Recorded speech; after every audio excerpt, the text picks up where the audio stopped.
Hello everyone, it's Mike Levin on Wednesday, June 28th, 2017, around 10 a.m. and I am a little bit late for work. I got stuck on a train that had signaling or switching problems or something, so it crept along and I was a little late on the first hand anyway, so I figure I will try and get one of these videos on my walk into work. It's been a while, and capture a few of the thoughts running through my head. June is always a difficult month for me. It sort of became a forgotten thing during the years of my daughter being an infant and a baby and a toddler. You sort of, those things are so all-encompassing that you forget that a bunch of reminders rear their head. And I still miss my dad after 25 years of him not being on this earth, and me losing him just as I was, going through, some of the important early formative years of my life, of my adult life, when I was like, say, 21, graduating college, taking over his check cashing business that he had purchased in order to maintain an income, primarily to primarily to pay off my college education.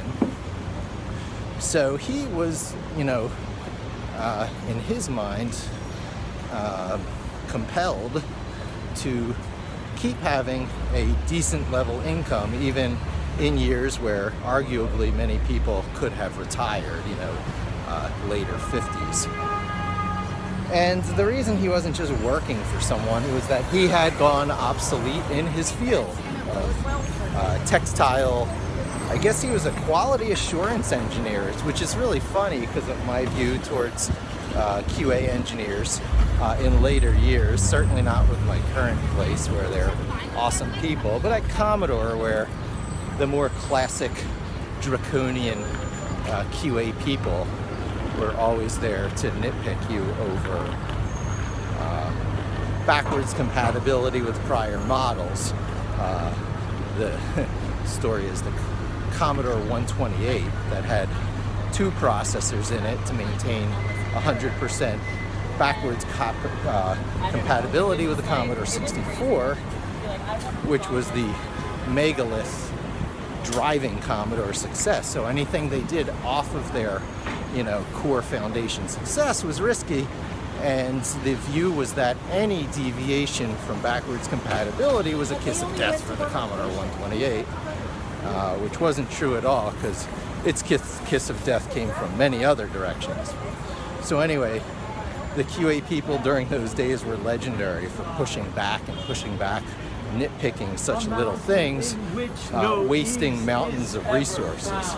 So, not that quality isn't important, but in this world that we live in with rapid iteration now, especially now, these things have changed because distribution of resources and the ability to replicate states between those distributed nodes. In other words, GitHub and things like it. And it's fundamental. It's fundamental to many, life processes in the same way that particular curves are, like the logistics or population curve are, and the 1/x long tail curve is. These things are, often create the rough models or the boundaries of many things in life, because we are in a balance somewhere in the middle where, it's still infinite variety of things that could play out, but you have to hit all these checklist items as a, bipedal primate with cognitive abilities living in a complex society. You gotta have a place to sleep at night, food, clothing, and shelter, the basic lower levels of the Maslow hierarchy of needs. And in all those areas, we got a lot in common with the animals, the other beasties around us that we share our planet with. And it's only in this higher level pyramid, the top of that, hierarchy of needs where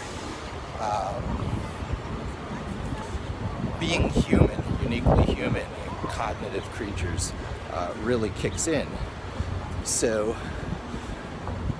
what I'm doing now in my field, in my career, is trying to stay tuned in to all the wondrous things that are playing on around us in this world, namely the achieving of something like artificial intelligence, but until then, things that are machine learning systems whose very behavior, baffles us to the extent where we have to employ them to explain to us what they're doing. Large, complex, modern neural networks exceed our ability to understand why they come to the output, the conclusions they do.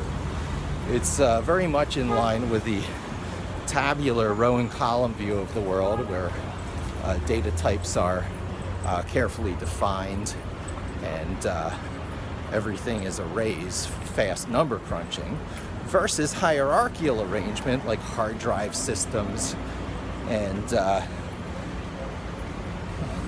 I guess file systems is probably the best example, but certainly NoSQL databases, anything where you can just throw an arbitrary bunch of stuff of arbitrary type and nature and size into a giant queue, and keys that you leave, keys that accompany addresses that are themselves hierarchical or organized for fast lookup.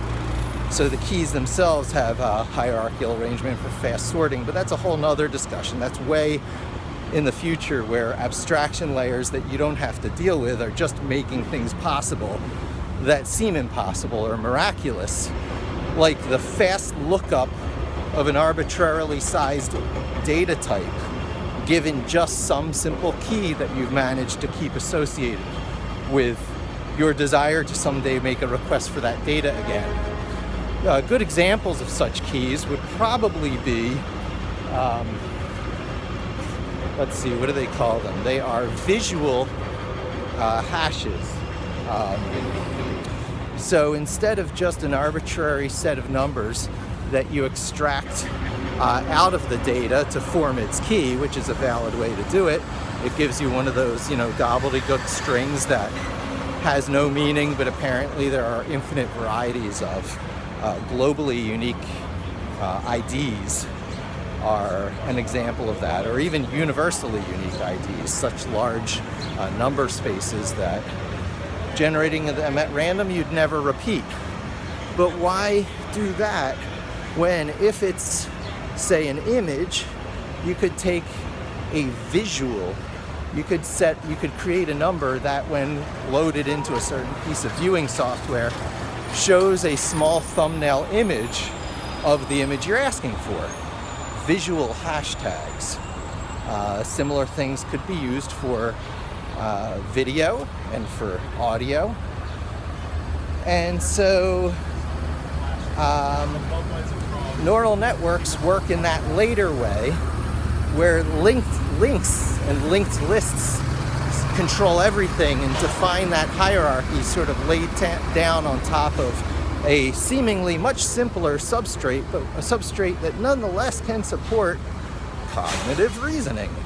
In other words, the wrinkly gray matter of our brain and that outer shell of our layered up brain, much like an onion. Human beings at top and forward, and all those things that are uniquely human, like cognitive thought and emotion, are electrical patterns and chemical reactions flittering around the prefrontal cortex. Yeah, we'll be we'll be reproducing all that, living out the time period that I guess was roughly covered by Isaac Asimov's robot series, Robots of Dawn and all that. Perhaps without the telepathy part slipping in. So probably much simpler and perhaps benign and entertaining as human beings living along and following the reality as if it were seeing sci-fi play out around them. I am just old enough to see today's world perpetually in, you know, sci-fi terms. I have a watch that I can take a telephone call from. Yeah, that's pretty flying car, even if I don't have my flying car yet. But with drones and the way they're happening now, flying cars, at least for recreational purposes, things that you can take out and fly over the lake, one-man powered flying vehicle with a propeller beneath you, and, you know, decent air times, very much our lifetime. I mean, these things are, you know, going for sale, like, in the immediate future. They've already been created. So flying cars probably not too far off, because when coupled with a navigation system, a global navigation system like the kind that Google is creating, you know, you can just hand over the safety aspects to these things now. Away goes your privacy flying in the air. You're now suddenly part of a global network of information where everything you're doing is pretty much known, but what you get in exchange for that is hop in a vehicle and fly somewhere. Straight line as the crow flies between 2 points, even as there's going to be less reason to do so, as locally resourced, self-sustaining sort of microeconomies replace the, or at least supplement, or side by side with, the greatly centralized global production models that, you know, mass farming and Chinese factories kinds of lays out, where economies of scale can bring some pretty neat stuff into our lives, like this iPhone, this smartphone that I'm using now to record this video. But that's only half the picture. That's just sort of like the hardware that wires us up as sort of the next evolution of the human species, where some approximation of group consciousness exists. Whether we see it as individuals or not, this is going to be going on, because the neural networks are going to be taking our communications as input and draw conclusions about it as if they were some sort of, you know, observer, cable TV couch potato, flipping through the channels of the data flow on this planet and digesting it, drawing conclusions from it. Having favorites and things that it's going to tune into more often. And that level of AI is certainly our children's lifetime. So big part of what this YouTube channel is going to be about is a father's perspective who's fighting to not go obsolete in his field of SEO that's undergoing search engine optimization, for those not in the loop there, but manipulating what Google does as Google itself becomes unmanipulatable. Yeah, very analogous to my dad being squeezed out of the textile industry because of his inability to live part-time overseas, but that would have been cool. Yeah, so don't repeat good old dad's mistakes and make the best of things, and, you know, keep raising Addie the way you would have been liked to have been raised yourself, and give her every opportunity to discover who she is, figure out what she wants to do in life, and etc., etc. So hopefully I'll get these YouTube videos jump started again here with this to sort of force me to do it with all my Father's Day things in mind. And good, I did it. Thanks for joining me. Hope to talk to you again soon, and don't forget to subscribe.